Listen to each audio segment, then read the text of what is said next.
स्वेच्छाकृत रक्तदान शिविर अनुष्ठित। आज कटक दलमंडी स्थित होटेल आकबरी ठारे बीजेडी नेता श्रीजुक्त रंजन विश्वाल जन्मदिन अवसर में रंजन विश्वाल फैन क्लब सौजन्य एक विशाल रक्तदान शिविर आयोजन कर सकाळ 9टा ठारू दिन 3टा पर्यंत यह रक्तदान शिविर अनुष्ठित होता। यह रक्तदान शिविर को सांसद श्रीजुक्त देवाशीष सामंतराय उद्घाटन करते। बहु बीजेडी नेता यह कार्यक्रम में जोगदे रंजन विश्वाल को अभिवादन जणाइबा सह रक्तदाता मानक उत्साहित करते। प्राय 200 ऊर्ध्व यूनिट रक्त संग्रह होता।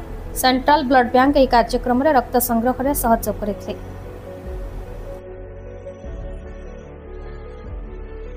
ना किसी मुझे कहबी ना खाली एति कहबी जो मैंने ऑर्गेनाइज कर जो मैंने ब्लड दौरान मुझे कृतज्ञता जनइबी अभिनंदन जनइबी। प्रति लोक जीवन खुशी थाए खुशी पर्व को जब सामाजिक कार्यक्रम करवा निज जीवन सार्थक लगे आम गोटे छोट प्रयास आरंभ करूँ। आज पाखापाखि 200 यूनिट रक्त संगृहित हम जो मैंने शुभेच्छु जो मैंने डोनर अच्छा जो मैंने ऑर्गेनाइज कर हृदय कृतज्ञता जनइबी।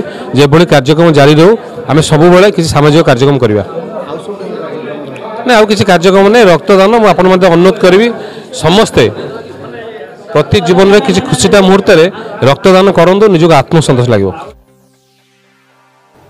कटक दामोदर प्यूरांक रिपोर्ट भारत न्यूज।